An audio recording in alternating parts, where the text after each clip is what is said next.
Hey guys, thanks so much for tuning in today. We have a really special guest.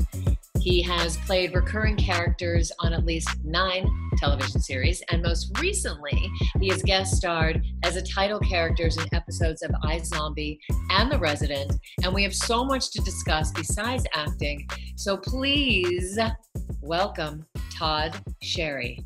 Hop on, Todd. Boop. Hi. I'm here. Oh, I'm so happy you came and joined us today. For those that are hearing it audioly and for those who will watch this on YouTube visually, welcome. And it's so interesting because a lot of my guests, these are actors I have on that I've coached, that I've worked with, that I know, but I don't know you. And I'm so excited to get to know you. And the reason why I've connected to you is your story that you've recently been talking about with your experience of having COVID. But we're not going to talk about that yet, because I want to talk about your acting and your life and your studies and how you came to have a career that you've had. So my first question for you, Todd, as I just babber on. First of all, in the introduction that you told me, you told for me too, we talked about, I said the title character. So I'd like to know what that means. What does that mean, the title character? Every episode of TV has a title. And it just, in particular, these 2 guest stars that I did, that the character was also the title of the show. Oh, so the name of the show was? Yeah, my character was the title of the show. Can you say what the title of the iZombie show was? Well, if I do, it'll give away the whole thing, but of course it's out there anyway. Who cares? It's that one was called Killer Queen. And you played the Killer Queen. It's drag queen. And it was doll E period Wood. Doll E Wood. Oh, that's so funny. That's hilarious. I have seen a ton of your work, and I've always thought you were hilarious. So I'm really happy you're here. Let's share your story. How did you get involved in acting? Talk to us. Oh, gosh. Well, I started singing in school when I was 6. And, that always led to concerts and all the stuff you had to do, the Christmas concert, the spring concert, and all that. So I was always in that. And then when I got to, our school went to 6th grade, then you went to 7, 8, 9, then you went to 10, 11, 12. So it was junior high and senior high. So in 9th grade, the year I was in 9th grade, the English teacher and the French teacher, and Miss Beebe, decided they would bring back what I guess used to be done, but not since the 50s or something, to do a musical in 9th grade. So I went to the audition, and so did everybody. At that point, you're right at that point before high school that the jocks, the cheerleaders, everybody showed up. Everybody. It wasn't uncool to be in a musical, yet. So, hilarious. So it was all in the auditorium, and I went in there, and I was sitting way down front, and my choir instructor, who I'd known for all my years of school, was the one playing the piano. You'd think I would have been fine, but I was a nervous wreck because, all the popular kids were there, all the jocks, everybody. And they were all just going up and doing whatever and having fun and having no fear. And my fear was growing and growing and growing as I sat there. So literally, I was in this somewhere else in my head. I was gone into this tour, like in a horror movie. And I hear from behind me, my French teacher calling me Danielle, because there is no French name for Todd. So in French class, I had to be my middle name, which is Daniel. But that's hilarious. So I hear her behind me going, Danielle, Danielle. And I turned around. And when I turned around from the front row and looked back at the 2 teachers, I was the only one left in the auditorium. I had no idea. Everyone else had gone. Everyone else had auditioned. Oh. And I was gone. I was having an out-of-body fear experience. So I turned around and she said, aren't you going to get up and sing for us? I know you have a wonderful voice. You're in the choir. And I was like, oh no, I'm just here to watch. And I literally was gonna escape, and she wouldn't let me. She said, now, come on, Mr. Witherup is playing the piano. You know him. Go on, da-da-da. So my first audition song was My Country 'Tis of Thee. Oh my God. That's I had that's no hilarious. idea. And you were hooked. And I got 2 parts in the musical, each with a solo. Oh my God. So, so did you start in theater? So you started in theater, but when did you make your transition? So obviously you were hooked, and then you stayed in because obviously you like that anxiety, and that drove you. It was one of those things where I knew it was what I wanted with all my heart, but I was so scared. And then in high school, I did all the plays and musicals and all of that. I was in the drama club, all that business. I went to college, got a Bachelor of Fine Arts degree in acting. Yes. And then moved Please tell everybody, isn't college years your best? The best experience. Well, I highly recommend it. Yeah. And for me, coming from a small town, and not knowing anything about city life, which would be New York or Chicago or LA, where I was going to go to be an actor. I knew nothing about that. So for me, it was a very necessary social transition. You know what I mean? Absolutely. To go to a college full of people from all over the place and learn a lot of new things. And, rather than being thrown right into New York or Los Angeles or Chicago or, Yes. Dallas. Here's the thing. I think that going to college, maybe for acting, you don't necessarily need it for the learning, but you do need it for the getting to know who you are and to know yourself inside and out so you can apply it to the real world. It is a necessary. Absolutely. And that's necessary for your acting. If you're not applying yourself to the roles, it doesn't work. That's right. So finding yourself is a very big thing about those years in college. And, some people go a couple of years and drop out and are perfectly fine, but they had that transition, Exactly. For me, it's just great to go get that degree, move on, went right to summer stock after college and then moved to New York. And then you just started. Yeah, did theater for years. I didn't transition into TV and film until, was it 2000? 1999. She cut out. 2000. Okay. I was out here. What was your first? Yes, go ahead. Sorry, I cut you off. Oh, that's okay. And I did a play out here because my acting teacher at the time was approached, do you have anybody who could play this role? And he said, I think I do have one person. And so my acting teacher came to me. It was Tony Mindel. And he came to me and said, there's this play. They've been doing readings of it around for years, but now they want to produce it. And they're looking for this role. I think you're good for the role. But here's the thing. Patrick Rush, who casts television, is the casting director. So you should go. Just audition for him. He'll get to know you, whatever. Well, anyway, I booked it. And that started a relationship with Patrick Rush that, I still have to this day. I actually worked as a casting associate in his office for 10 years. Oh my goodness, I didn't even know that. But can I just say one thing? Connections, you guys, connections. It's all about the connections. So you got that role, but even if you didn't get that role, it's another connection. And then you ended up having a side job too, which a side hustle is incredibly important. Yes, listen to Shari, everyone, because that's exactly why my teacher told me to go audition. He wasn't even thinking, he didn't even care whether or not I got the part. He just said, go audition. Patrick Rush will see you. This casting director will see you. If they don't know you exist, you're just never going to be called in. Totally. You're invisible until you become visible. Yeah. And that really was my whole goal, but I booked it. And it happened to be all kinds of people, in the business here that I made contact with. And a lot of people, because Patrick Rush is a huge casting director, he got many other casting people to come and see the show. And that started things for me, in this world of actually getting TV auditions and amazing, and working and doing really hilarious characters. Do you feel like you found one character that you do incredibly well? Yes. As I say, how about, I always look at Kelsey Grammer. I'm like, for 9 years on Cheers and 11 years on Frasier, he played the same character. Agreed. 20 years on television. And I look at actors and I say, do you not want that?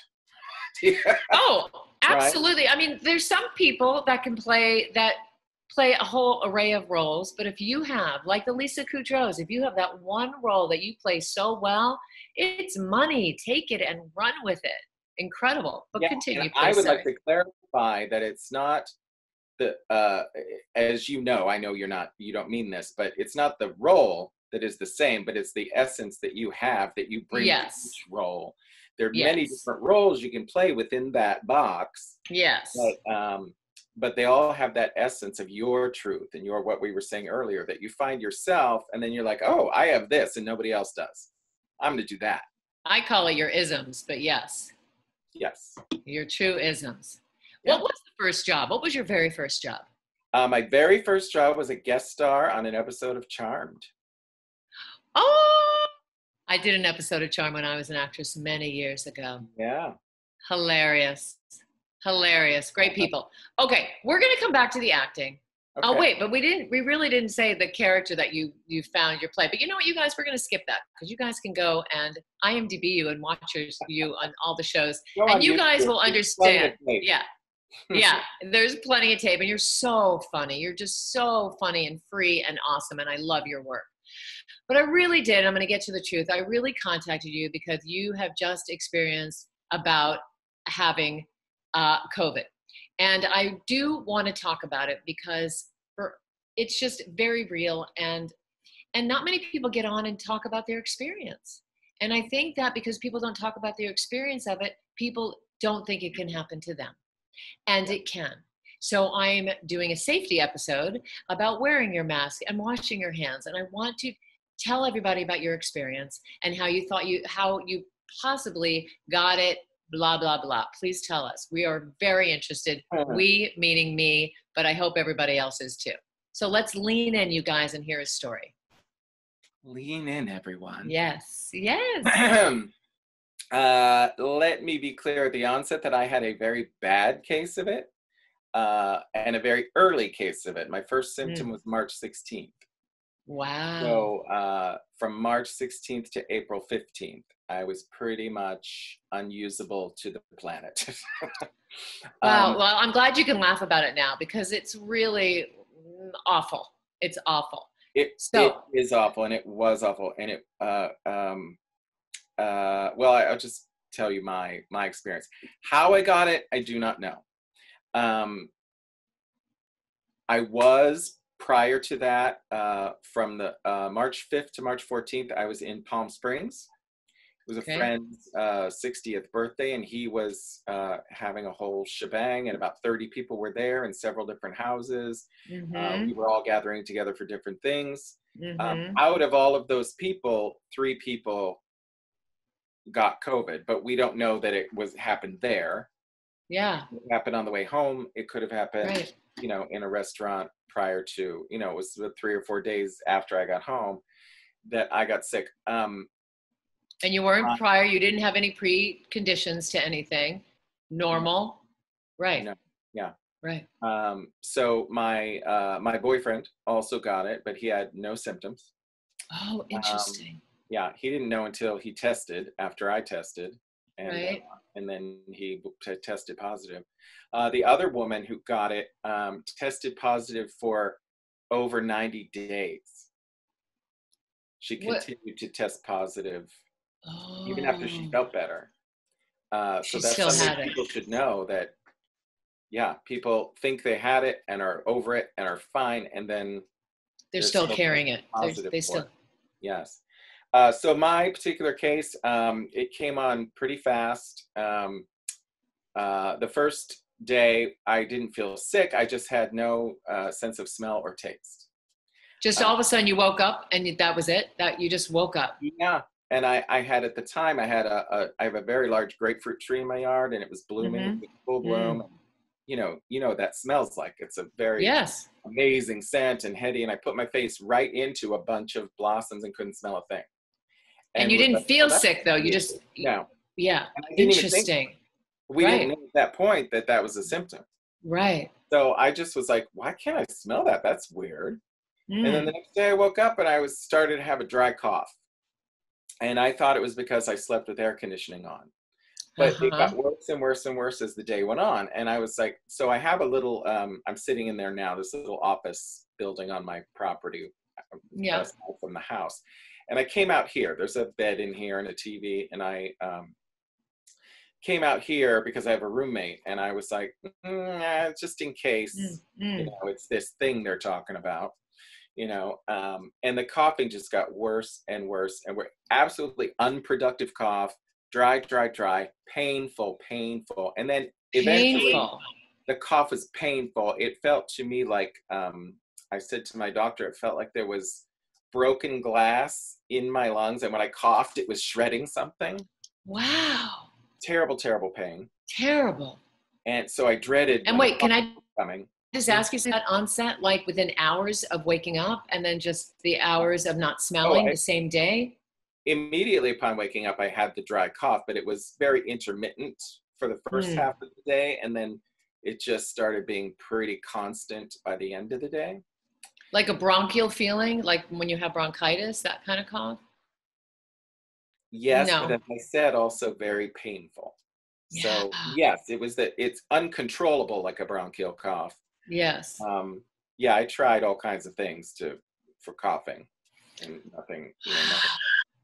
So even cough medicine didn't help subside it. Cough Oh, wow. medicine, cough drops. I had actually from another previous respiratory infection, just a normal something, bronchitis or something like that. Right. I had these. There are pills to help coughing, to stop your coughing, and they did nothing. Wow.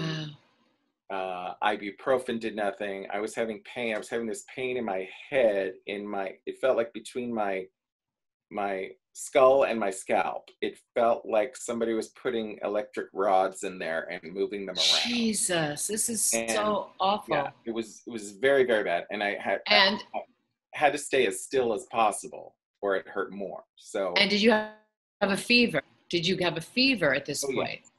So then the fever came on the first night actually, but it was only about 100 point something, And I was like, okay, well that's not, and I do have a thermometer, so I was checking. And then the next day was 102, and that's pretty lousy. And then it went to 103.5, and Jesus. it stayed there. And I called the number, where my doctor is, but they weren't, of course, it was evening, it was nighttime and nobody was there, but I knew they had people that answer the phones. Right. And they were having registered nurses return calls, if you had questions, and you could possibly get. And this is early on, so people weren't even prepared yet. I know. And so when I got a hold of the person on the phone, that's not a nurse, that's a person fielding the phones. And he said, well, I can't give you any medical advice, but I can have a registered nurse call you back. And I just to let you know, at this point, they are 7 hours behind. So it will be at least hours before someone calls you. So now that would be in the, middle of the night, 3-4 o'clock. Yes. In the morning. Right. And I'm like, so, okay, so what do I do? And he goes, again, I can't give you any medical advice. And this is going to sound hilarious. And yet, and yet I think it's what saved me. I had just watched Outbreak. Yeah. Oh my God. Oh my God. A pandemic. Oh my God. And I don't know if you saw it, but if you remember, there's a scene in there where Kevin Spacey's character got, something happened in the lab and he ended up getting infected, and they're standing at his bedside and he's in this, he starts to have a seizure because his fever is so high. And they immediately just pour ice all over him. I don't remember, but wow. Okay, continue. Yeah. Get his fever down and stop the seizure. Well, I wasn't having a seizure, but I was having this constant 103.8 fever. And I was like, that's very high. I know that's dangerous. So I got all these flexible ice things for my cooler out of the freezer, Oh, and I literally put them all around my head and all around me, just laying here with ice. And but what inside were you freaking out? You knew something bad was going on. oh, and I was sure I had it at this point. You know, I was like, this is like nothing else I've ever had. And were you alone? Was your boyfriend there? What were you alone during My this time? roommate, of course, was in the house, but I was out Yes. here alone in this little building. Wow. And, you know, my boyfriend was texting, and I was saying, okay, well, I can't, you know, he's texting how worried he is. And I'm like, this is not Yeah. helping me. Yeah. This isn't helping me. Uh, but, you know, but I said, you can't, you know, he goes, I want to come over and help you. And I go, I'm like, no, nobody can. No, No, you can't. absolutely not. So my fever went down after the ice. You know, it didn't go completely normal, but it went down. And so then I was able to sleep. And then the next day I put that stuff back in the freezer and was out here, and it started again halfway through the day. I felt, you know, I started getting hotter and hotter and hotter, and I was like, oh no, oh no, oh no. And I was like, yep, Oh, 1.8 again. And I wow. got the ice again, packed myself again. So there were 2 days of 103.8, and then it was like 102 for another 4 days or so. But let me ask you this question. So during that 103 and even the 102, 102 is a high fever. Yeah. But was your body aching and were you coughing throughout this? Did you feel like you just got hit? Coughing Yes. constantly. The pain was all in my head, that I explained Like to a you. severe headache, like a tightening. No, it was like I said, like hot electric rods shooting through Wow. my scalp. Can't imagine. Yeah, it sounded like when I've heard some friends who have extreme migraines, when they talk Mm, about it, like when the light mm, sensitivity and the, you mm. know, everything, it just hurt in my head so bad. No, I didn't really get body aches, so to speak, Mm. like the flu. Um, Right. uh, but But were I you panicking? Were you couldn't panicking move. inside? There were a couple nights, I don't know if I describe it as panicking, but I literally was like, went to bed thinking, I'm not sure I'm gonna get up. Well, that sounds panicky. Oh my But it gosh, that's so wasn't, scary. You weren't You weren't yeah, it panicked. was You were just scary. It was scared. Scared. scary, not panic. Yeah. Yeah, like, Yeah. uh, and I literally thought a couple of nights there, I was like, So you and never did you? you know, this is when they were Yeah. saying, Yeah. unless you can't breathe, stay home. Right. So, I mean, I could breathe. So I was like, So well, you stayed home. I Yeah. guess that's that. Yeah. Now, here's the weird thing. So after about 5 or 6 days, day 5 or day 6, um, I woke up feeling better. Mm. And I was like, oh, I think I'm through it. Yeah. Ooh, I actually got up and did a little gardening that morning and was Mm. walking around the yard and all of that. And then I was weak, but you know, Right. like, Right. oh, I feel A better. little. This feels like when I've had the flu and I'm feeling better. And Mm-hmm. then by that night, it came roaring back. Wow. Coughing, fever, everything came roaring back that night, and then lasted another. The whole thing lasted about 19 days, the worst of it. Jesus. But it was a Oh. month before I felt able to do anything other than Wow. wake up, And pee. did your roommate get it? She Okay, here's the thing. So then I actually, when I was feeling somewhat better, I went to one of the drive-through places and got tested, which Mm-hmm. was positive. Right. Then that's what prompted my boyfriend to go. He went a day or two later, also positive, Mm-hmm. but he had no symptoms, like I told you. And he Uh, still hasn't had any symptoms. No. no, no, and he has now, you know, since tested negative. My roommate had gone and tested negative Mm-hmm. after, you know, me being in the house, all this. Right. And but then she went and paid for the antibody test and tested positive for the antibodies. So Crazy. she probably had an asymptomatic version at some point and didn't know it. This is so Once crazy. again, this is why it's so insidious, and why people should wear masks is because you don't know. You feel You perfectly don't fine know. right now, and you may never get a symptom, but be passing it on to 30 people at the party.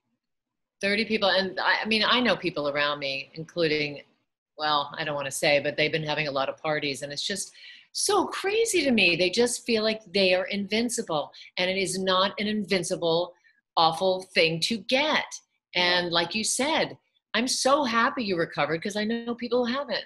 Right. And it's awful, and you look great and you seem healthy, and I'm so happy that you watched that movie, and maybe that really saved your life. Maybe. You don't know, because I'm also glad you didn't go to the hospital, because in the early phases of that, they were doing things that they didn't know what they were doing, and it wasn't successful for a lot of people. So people, yeah. it really was. Well, As we I just speak right now, I have a friend, yes. actress, who she and her husband both got it. They both went in the hospital.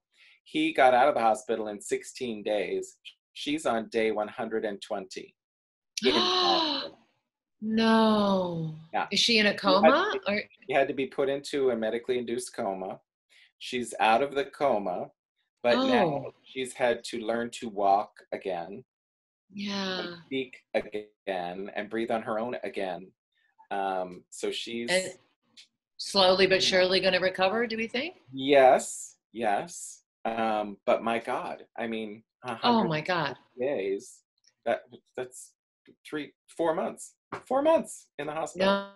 No, but thank God she's coming out, unlike Nick Cordero, may he rest in peace, which was a horrible, horrible thing. And I had just seen him perform in Rock of Ages, and I felt really connected to his story, because I just saw him in January, rocking that stage, being so vibrant, with the most incredible voice and stature, incredible.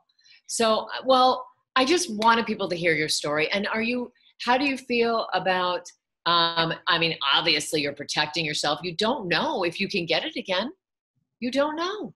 Yeah, they still don't say if you're immune once you've had it, or can you pass it on unknowingly having had it?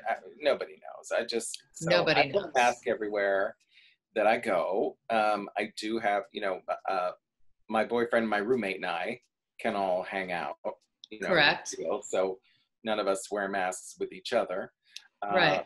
We have had some small social distance gatherings because I have a large yard. So Yes. so we can hang out in the yard and be, Safe. 6 feet apart. Right. And have had some people over that way. And I always have I have a great big pump container of hand sanitizer that's, always within reach. So people are like, sanitizing their hands and their glasses that they're drinking out of, and Well, but you know what? If people take the precautions, we can help. We can definitely help. And I am glad you're back to health. Now, I just want people to hear your story, because people they just hear hearsay about people and they don't know. So it was extreme, it was painful, it was scary, and you made it through. Now, there's other scenarios where people are going through the same thing and don't make it through, and there's other scenarios where people get a lighter case. So guys, my message is to wear your mask and don't do something stupid. Don't go to these silly COVID parties that, like, people are just suicide parties, basically. Don't know which version you're going to get. Exactly. You don't know if you're going to get the easy version or the, oh my God, I'm going to die version. And many people have died who were publicly in the beginning of this saying, being these people that were like, I'm not wearing a mask, I want my rights, blah, blah, blah. That's and now right. It's shared that they have now died.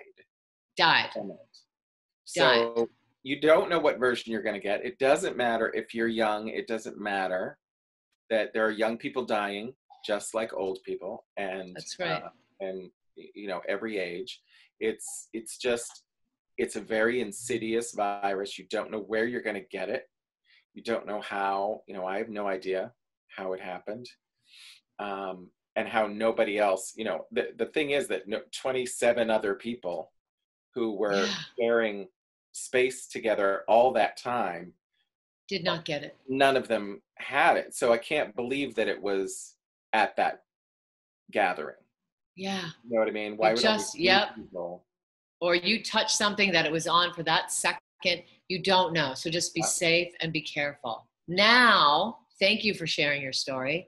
And let's talk now back to your artistry, because this podcast is to help actors, and it is to give advice, and it is to uplift people's souls. So your process when you're getting a role, and how has it changed you being in casting as well? So let's talk about that, because if you're associate casting, that is going to help see so many things. Share with us, please. Yes, share. Woo! Wow! Best musical ever, by the way. Incredible. Oh, loved it. Oh.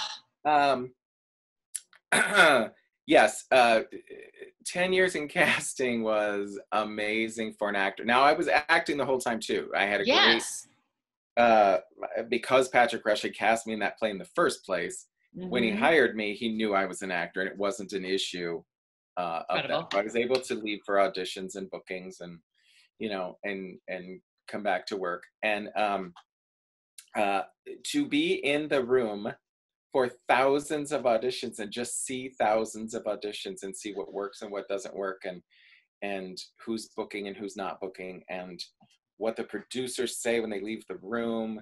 So good. Oh, just so it at first it made me sick because I felt like, this isn't the part I want to know about. Yeah. But then something flipped. One day it literally just flipped, and I was like, oh, I just show up and do what I do, and they like it or not.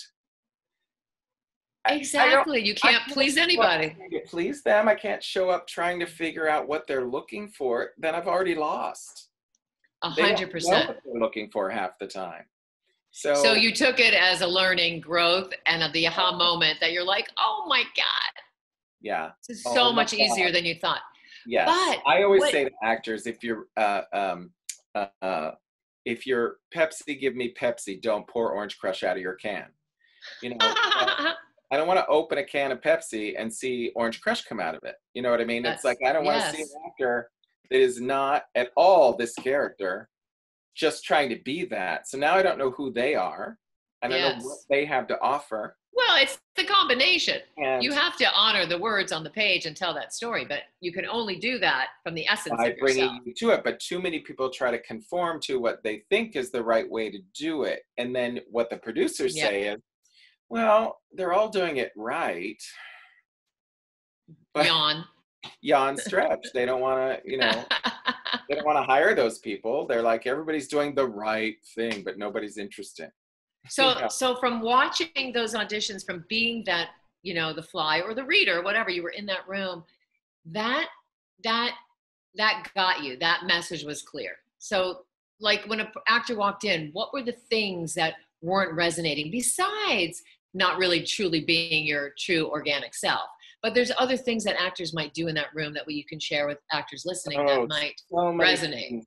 Behavioral things. Okay, there was one time we were holding producer session in a conference room.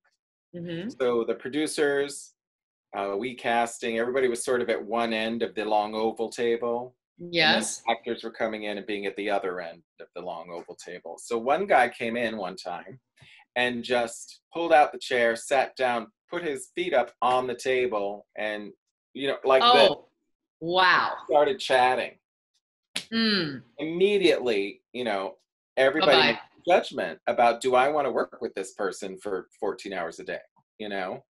And boundaries. Such an ass, and they eventually had to say, would you just stand up and do the scene? How about that? And he lost right there. I knew in the room, he had lost that audition. There was another time a guy came in, we had this it was just one of those crazy auditions where the producer writers were like seeing everybody that was coming in for this role. It was a recurring role coming up on a show, and all these people with great credits and big big credits and great actors, and they're coming in, and one after the other, the producer's saying, well, I know his work is, but he just wasn't funny. And after several of those, that Patrick Rush, the casting director, turned to the producer and said, well, the lines aren't funny, you know. And he wasn't dissing them. It wasn't a funny scene. They hadn't written a funny scene. This was just Right. a scene of a school teacher, and there was nothing funny about it. You know what I mean? There was you'd have a hard time finding some. And they go, no, we know the scene isn't funny, but we want the actor to be funny. Yes. And we're like, what? So we have to have a whole other session, not understanding really what they're saying. So now we brought guys who had both comedy and drama on their resumes, and, you know, again, big actors and all this stuff. And, you know, several more come in and they're just not pleased and all this stuff. Then this guy comes in. I'm running the camera. Patrick is reading with him. Producers are there. There's just some spark to him that, you know, there was just some kind of joy and fun and maybe a secret. I don't know, but it was just something intriguing and fun about this guy without making a joke out of anything, but he just was that. And I think what happened was, as an actor myself, he felt the groundswell in the room of how happy they were with the audition, and, you know, when they said some nice things afterwards and all that, and you could see the relief in our producers' faces, and we thought, this is it, this is what they wanted, this is the guy, Yeah. He gets over to the door to leave, and he puts his hand on the doorknob, and he turns around and looks at everybody, and he goes, see you on the set. Oh. Walked out. And then they all turn around and they go, oh my God, I mean, I thought he was it until he did that. Is he an asshole? Is he an asshole? Oh. I don't know. No, I can't send him to this if he's an asshole. Oh my God. They're like, we need someone else like that. And he just, you know, he lost the role. One little, he would have booked it. So, oh my God, that's great to hear. That's such a great, the way you come in, the way you leave. Don't be cocky. Yeah, don't be cocky, or, you know, even if you feel it, just walk out with pride. Great, yeah. And grace, and you know, be thankful you got an opportunity. Many other people do not get the opportunity to be in the room at all. But I think that you should never say thank you so much for bringing me in, because it is their job to bring you in. So stay in that power place. No, you don't have to. I'm not saying that, but you need to be just leave with gratitude that you got to be there. 1,000%. Yeah.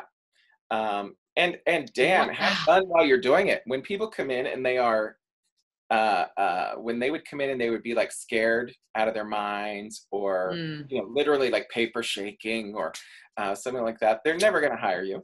Never going to hire you, because they just need someone that's going to show up and do it without having to worry about them. And they pretty much need you to just be, they need to believe you as the character.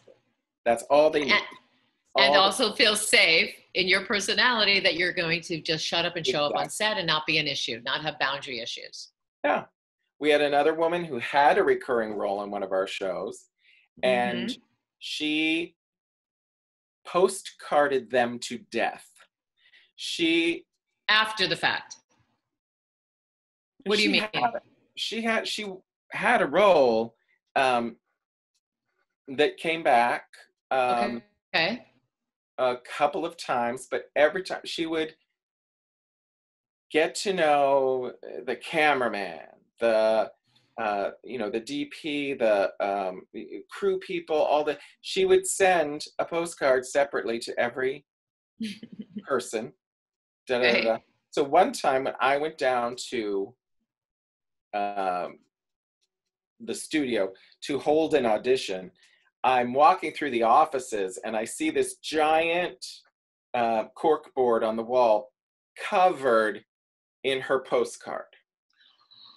All of her postcards. Oh yeah, all the ones she has. Oh.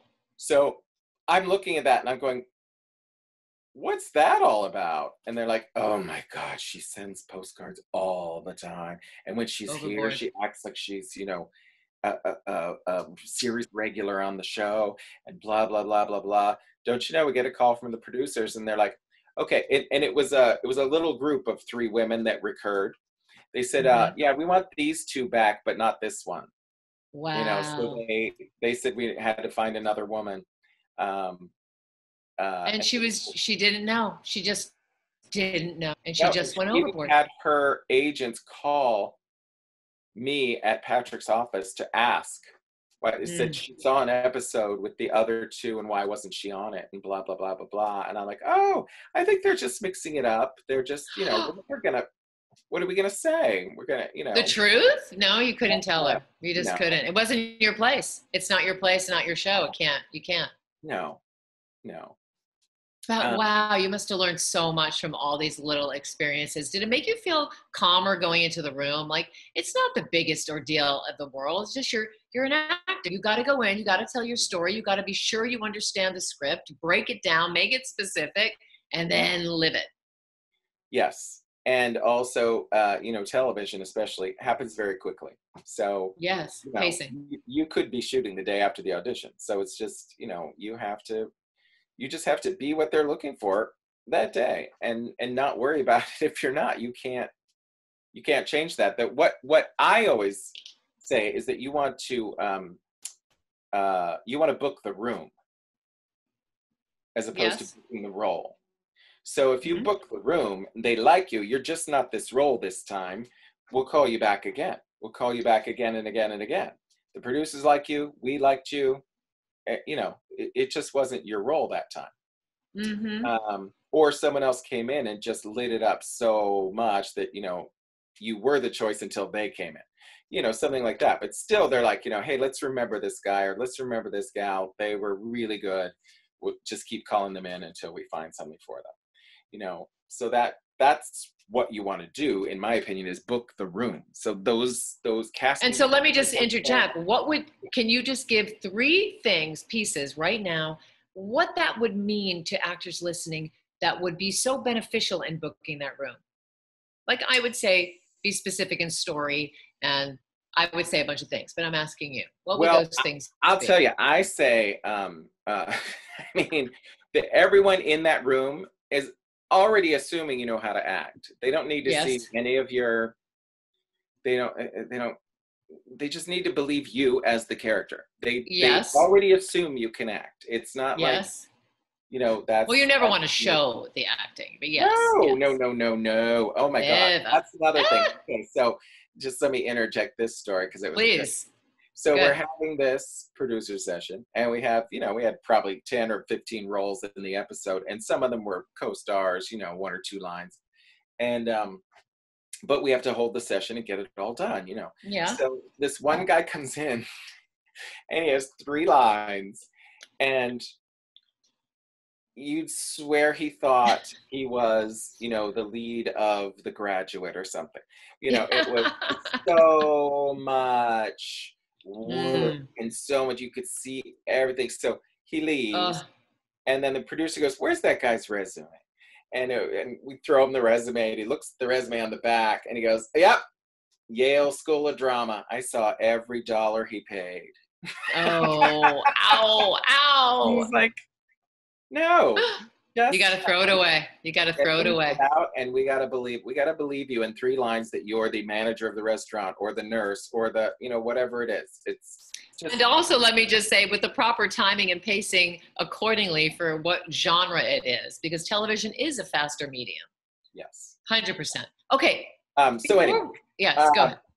yeah. So well, what I always tell actors is I call it the 4 Ps. I go, there are Mm, 4 things that you have control over in any mm, audition, any room, and that is your preparation, your mm-hmm, performance, your personality, and your mm. professionalism. Everything else is out of your control. Your age, your weight, your height, your gender, your anything else is that walks in the room, and that just is. There's nothing you I can do love about that. I love that. I'm going to resonate with that. That resonates with me, rather. That is incredible. And you are 1,000% right.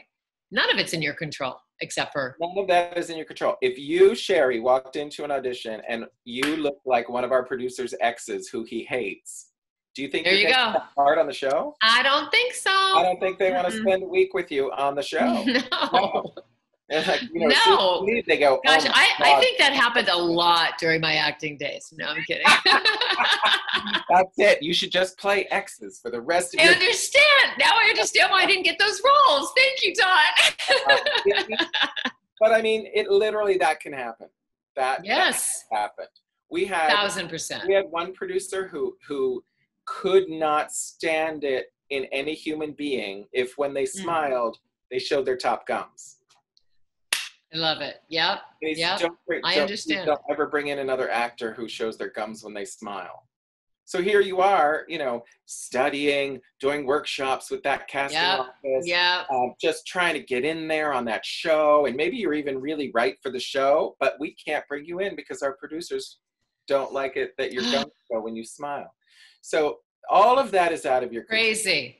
There is so crazy. So then I group them together. Preparation and performance go together. You've got to put in the time, and you've got to, of course, understand the script and the character and everything you're doing and what genre it is. And, you know, hopefully you can see a little bit of it. You're not always able to if it's a pilot or something, but that's you right. see a little bit of the show and get the flavor of it, and you sort of understand what this person would be in that world.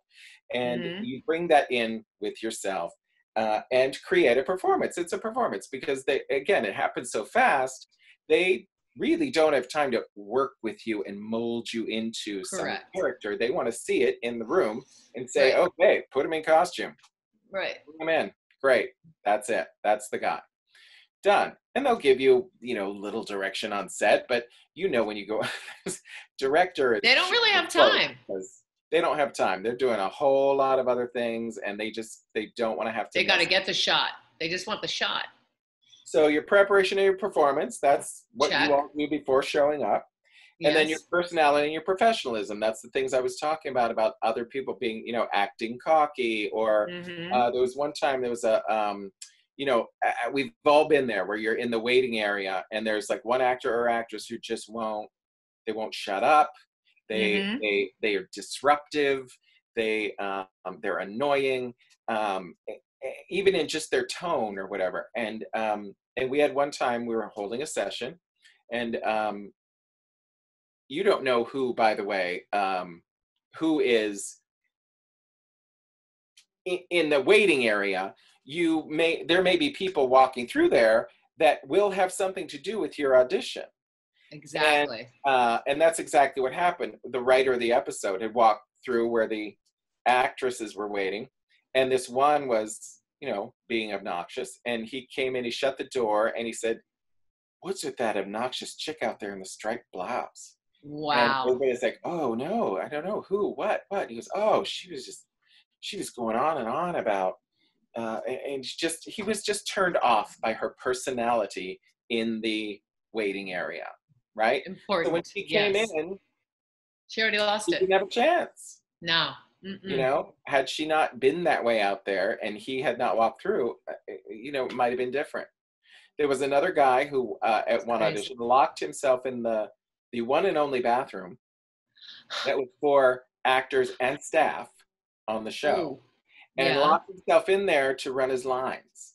So the director of the episode said, "Oh, I gotta go to the restroom," and he's gone forever. And he comes back in, and everybody's like, "Are you okay?" And he's like, "I need to wait outside. There's some actor in there running his lines the whole time, you know, blah blah blah." Wow. So the director is standing there when this guy comes out of the bathroom, and then when the guy comes in, the director just goes, and the guy feels humiliated, but still, he was being selfish. No, the guy, I don't even think the guy knew. You know what I mean? I don't think he paid attention to that's who it was, but the director was letting us know this is the guy.